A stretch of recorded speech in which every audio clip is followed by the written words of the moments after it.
नमस्कार. ठरलं तर मग मालिकेचा आजचा भाग तुम्ही पाहत आहात. तर सायली आणि अर्जुनने आता मग रविराज आणि प्रतिमाच्या सगळ्या काही केसचे ॲक्सिडेंटच्या केसचे जे काही धागेदोरे असतात ते सगळे आता त्या केस स्टडीच्या बोर्डवर व्यवस्थित लावून ठेवलेले असतात. आता सायलीचं हे काम पाहून खरं तर अर्जुन खूप इम्प्रेस होतो तिच्यावर आणि तिला विचारतो की हे सगळं तू केलंयस, छान केलंयस हे सगळं. खरं तर मला कधी हे सगळं सुचलंच नाही. आणि आता तो एक एक पॉईंट पाहत असतो की महिपतला सुपारी दिली होती आणि महिपतने नंतर ती सुपारी बाबूला दिली होती की ट्रक चालवून त्यांचा ॲक्सिडेंट करवण्यासाठी. आणि यामागे कोणीतरी मिस्ट्री मॅन मात्र वेगळाच होता. आता महिपतचा संबंध तर थेट नागराज काका आणि तन्वीसोबत आहे. आता अपघात 22 वर्षांपूर्वी झाला होता, प्रतिमाचा झाला होता आणि प्रतिमाचा अपघात झाल्यानंतर 22 वर्षांनी ती सापडली देखील होती. पण काही वर्षांपूर्वी तर तिची डेड बॉडी समोर आली होती. त्यावर अर्जुन बोलतो की ही गोष्ट तर माझ्या लक्षातच आली नाही. मलाही इथून पुढे काही आठवलं तर मी यावर लिहून ठेवत जाईन. 22 वर्षांपूर्वी आपल्याला जी डेड बॉडी वगैरे सापडली होती अपघाताची, ती कोणाची होती मग? आता दोघेही त्या डेड बॉडीचा विचार करत असतात. त्यावर सायली बोलते की हो ना. आणि त्यावेळेला रविराज काका आणि घरातील सगळेच जण खूप दुःखात होते, खूप टेन्शनमध्ये होते. त्यामुळे त्यावेळी कोणी या गोष्टीचा जास्त विचार देखील केला नाही. आणि तन्वीचे DNA रिपोर्ट्स देखील मॅच झाले होते. आता मात्र अर्जुन खूप गोंधळतो आणि विचार करतो, पण ती जर एखादी बेवारस डेड बॉडी होती तर मग तन्वीचे रिपोर्ट्स कसे काय त्या DNA सोबत मॅच झाले असतील बरं? आता मात्र दोघेही खूप गोंधळून गेलेले असतात. तर इकडे नागराज आता परत एकदा महिपतकडे जायला निघालेला असतो आणि आता त्याने महिपतला कुठे लपवून ठेवलंय याचा शोध घेण्यासाठी तन्वीने एका गुंडाला कामाला लावलेलं असतं की जो की नागराजवर लक्ष ठेवणार असतो. आता नागराजला पाहिल्यानंतर तो लगेचच तन्वीला फोन करून सांगतो की तुम्ही सांगितल्याप्रमाणे मी नागराजवर लक्ष ठेवलंय, तुमचं काम झालंय. त्यावर तन्वी देखील त्याला सांगते की तो कुठे जातोय, काय व्यवस्थित माहिती हवी आहे मला. त्यावर तो गुंड देखील सांगतो की हो, तुम्हाला मी लोकेशन शेअर करतो. आता तिचं काम झाल्यामुळे तन्वी मात्र फारच खुश असते आणि त्याला बोलते की तुला तुझ्या कामाचे पैसे आता मिळून जातील. आणि फोन ठेवते. तर फोन ठेवल्यावर स्वतःशीच बडबडत असते, नागराज तुला काय वाटलं होतं की तू महिपतला असा कुठे लपवून ठेवशील का, पण मी देखील त्याला शोधून काढलंय वगैरे. तर नागराज देखील आता त्याने महिपतला जिथे बांधून ठेवलेलं असतं त्या जुन्या गॅरेजमध्ये तिथपर्यंत पोहोचलेला असतो आणि तो त्याला बोलतो की अरे तू माझा इतका जवळचा मित्र आहेस, माझा दुश्मन वगैरे बनू नकोस हां. मी तुझ्यासाठी एक सरप्राईज आणलंय. काय सरप्राईज असेल सांग बरं, ओळख बरं तू काय सरप्राईज आणलं असेल तुला. हां, तुला असं पाहता येणार नाही ना, ठीक आहे. आणि तो त्याला उठवतो आणि आता खुर्चीवर बसवतो आणि स्वतःचा फोन काढतो आणि त्या फोनमध्ये आता त्याने जो काही व्हिडिओ रेकॉर्ड केलेला असतो समीराचा, म्हणजे साक्षीचा, ज्यामध्ये साक्षी आता रडत असते की अण्णा तुम्ही कुठे आहात, तुम्ही लवकर या इथे, मी एकटी हे सगळं हँडल नाही करू शकत आहे. आणि तिला ते ॲक्सिडेंटचे फोटो वगैरेच्या ज्या खोट्या खुणाचे फोटो वगैरे सगळं काही दाखवून तिला ब्लॅकमेल देखील या नागराजनेच केलेलं असतं. आता हे सगळं फोटोज व्हिडिओज जे असतो ते तो महिपतला दाखवतो. त्यावर महिपत खूप चिडतो आणि नागराजला बोलतो की त्या जंगलातून निसटल्यानंतर मी तुळजापूरला पळालो आणि त्यानंतर मात्र माझा साक्षीची, माझ्या पोरीशी काही कॉन्टॅक्टच झाला नाही आहे. ती माझी वाट पाहत असेल, माझ्या फोनची वाट पाहत असेल, हे माझ्या लक्षात देखील आलं नाही. इतके दिवस मी तिच्याशी बोललेलो नाही आहे. आणि या सगळ्याचा नागराज तू असा गैरफायदा घेणार आहेस का? त्यावर नागराज बोलतो गैरफायदा? अरे गैरफायदा कुठे घेतोय मी?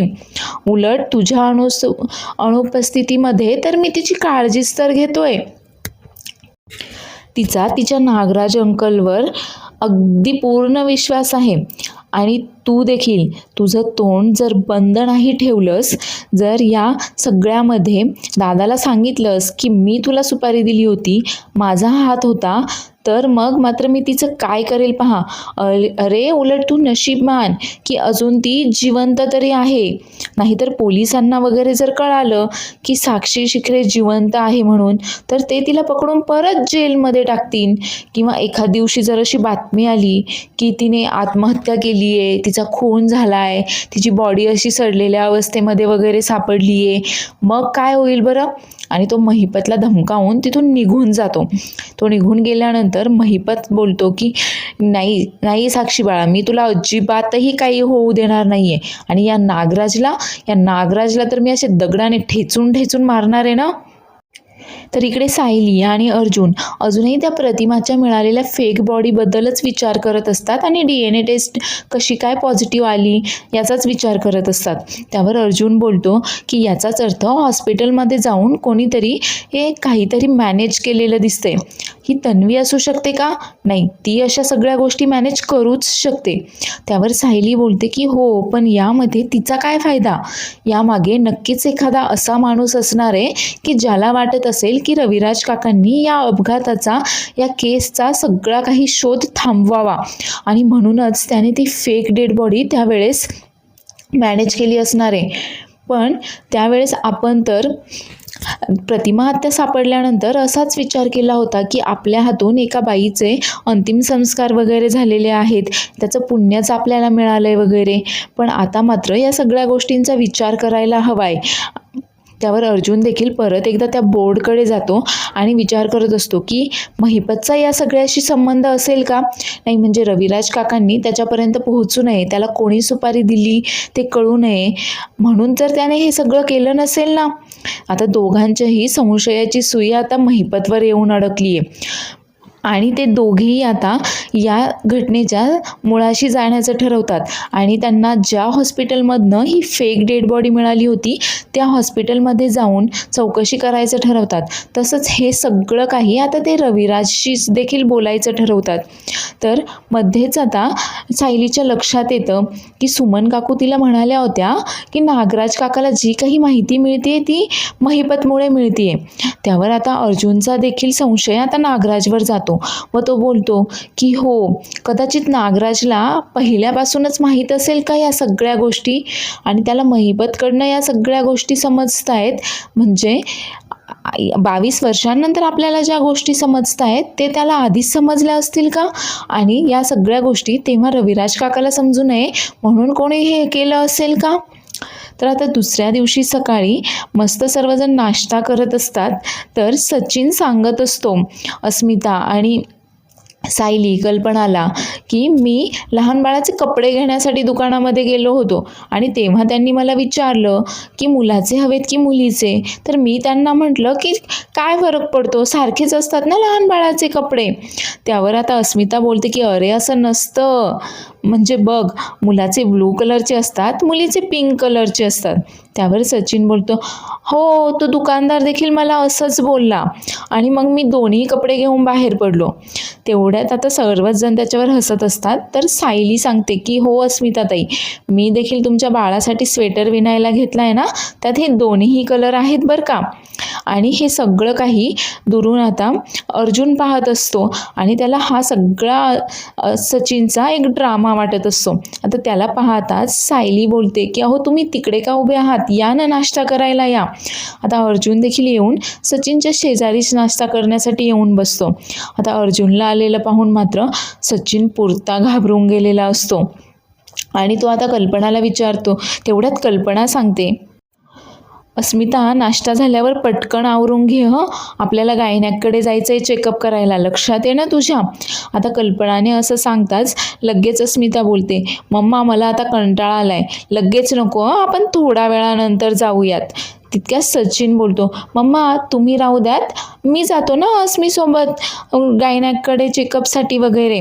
आता त्याचं हे नाटक पाहून अर्जुन मात्र भडकतो आणि लगेच बोलतो तू कशाला, मम्मा जाईल ना. आता सगळेजण अर्जुनकडे पाहत असतात की हा असा काय बोलतोय. तेवढ्यात अर्जुन बोलतो की अरे म्हणजे नेहमी तर मम्माच जाते ना तिच्यासोबत गायनॅककडे, आणि मम्माला सगळं माहीत आहे, त्यामुळे तू कशाला जातोस, मम्मालाच जाऊ दे ना.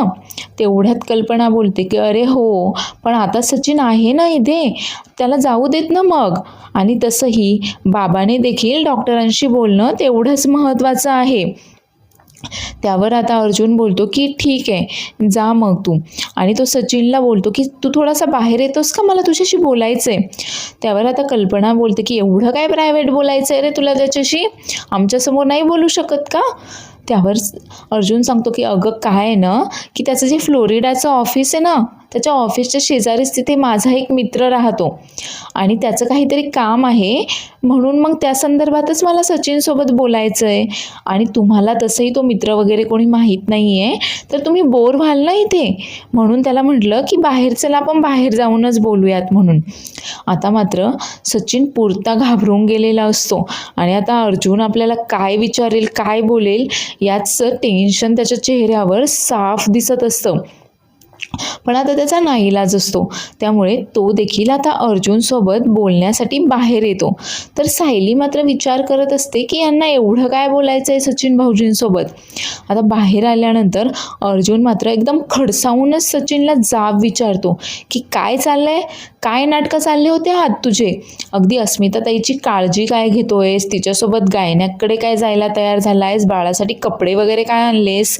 त्यावर सचिन बोलतो की अरे हे सगळे काही नाटकं नाही आहेत, मी खरंच सांगतोय, मला मान्य आहे की माझ्याकडनं चूक झाली आहे, अरे पण मी खरंच सुधारलो आहे, आता मी ते सगळं काही विसरलो आहे, सोडून दिलं आहे. अर्जुनला मात्र सचिनवर काही एक विश्वास नसतो, तो आता त्याला धमकावतोच. हो, आणि तुझी पहिली आणि शेवटची चूक होती ही चूक परत घडता कामा नये, तुझा फोकस फक्त आणि फक्त अस्मिताईवर असायला हवाय. त्यावर आता सचिन सांगतो की हो, आणि त्यासाठीच मी तिची काळजी घेतोय आणि फक्त डिलिव्हरीपर्यंत नाही तर डिलिव्हरीनंतर सुद्धा मी तिच्या सोबतच राहणार आहे वगैरे. तर अर्जुन त्याला बोलतो की हो, आणि असं झालं तर तेच तुझ्यासाठी चांगलं राहील. तर आता सायली विचार करत असते की ह्या दोघांना नक्की एवढं काय बोलायचं आहे की, आणि अर्जुन आजकाल असा का वागत असतो हे मात्र सायलीला काही याचा ताळमेळच लागत नसतो. अर्जुन मात्र सचिनला धमकावत असतो की फक्त डिलिव्हरीपर्यंतच नाही तर त्यानंतर सुद्धा तुझं बाळ वगैरे सगळं काही तुझी जबाबदारी आहे. त्यावर सचिन बोलतो की हो, आता यापुढे फक्त मी, अस्मिता आणि आमचं बाळ एवढाच काय तो माझा फोकस असणार आहे, माझ्याकडनं परत ही अशी काहीही चूक होणार नाही. आणि प्लीज अस्मिताला याबद्दल काही देखील सांगू नकोस, तिची तब्येत ठीक नाही आहे वगैरे. तर अर्जुन आता खूप खडसावतो इथे सचिनला आणि नंतर निघून जातो. तर त्याच दिवशी इकडे परत एकदा हा नागराज आता महिपतकडे आलेला असतो त्याला भेटायला, आणि त्याला तो सांगत असतो की हे बघ, साक्षी जर जिवंत राहावी, ती जर व्यवस्थित राहावी असं जर तुला वाटत असेल ना, तर आत्ता जसा सरळ राहिलायस ना असंच सरळ राहायचं, असंच शांत राहायचं, कोणालाही माझं नाव मध्ये घेता कामा नये, तू कोणालाही कळता कामा नये की ती सुपारी मी दिली होती म्हणून. आणि आता तो तिथून निघणार तेवढ्यातच महिपत त्याला थांबवतो आणि उलट महिपत त्यालाच धमक्या देतो की तुझा वाईट काळ ना आता सुरू झालाय. आता हे ऐकून तर नागराज खूप घाबरूनच जातो.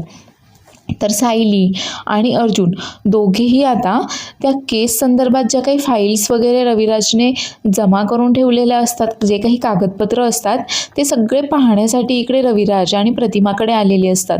तर रविराजने देखील त्या फाईल्स वगैरे सगळं काही काढून ठेवलेलं असतं. तो त्या फाईल्स वगैरे पाहतो आणि बोलतो की जेव्हा ती डेड बॉडी हातामध्ये मिळाली ना, तेव्हा खरं तर मी इतका घाबरलो होतो, इतका दुःखात होतो की माझी त्यावेळेस या सगळ्या फाईल्स चेक करायची, वाचायची इच्छाच नाही झाली आहे. पण आता वाचल्या आहेत मी त्या. त्यावर आता प्रतिमा देखील बोलते की काय झालं होतं काय नाही, मला तर या सगळ्याचं काहीच कळत नाही आहे, काहीच माहीत नाही आहे. त्यावर सायली तिला सांगते की जेव्हा ती फेक डेड बॉडी आम्हाला मिळाली ना, तेव्हा रविराज काका, पूर्णा आजी वगैरे घरचे सर्वच खूप दुःखामध्ये होते.